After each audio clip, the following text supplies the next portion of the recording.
তো গাইস এখন আপনাকে দেখাতে যাচ্ছি একবারে সমুদ্র পাড়ে চলে আসছি।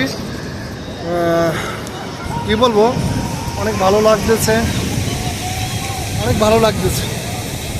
আশা করি আপনারা আসবেন। যারা বিয়ে করছেন না অবশ্যই তারাও আসবেন। কীভাবে? ফ্রেন্ড সার্কেল নিয়ে, ঠিক আছে। আর যারা বিয়ে করছেন এখনো ঘরে বসে আছেন, ভাবি কিছু বলছে না, অতি শীঘ্রই চলে আসেন কক্সবাজার, যেখানে আপনার জন্য অপেক্ষা করতে অনেক মনোরম পরিবেশ, মন ঝোরানো আবহাওয়া।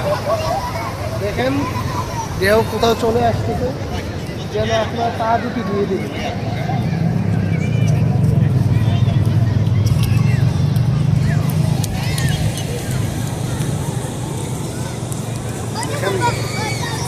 তিন বাচ্চার বাবা চলে আসছেন আপনারা, এখন আসছেন, হয় না। ওকে, গুড বাই।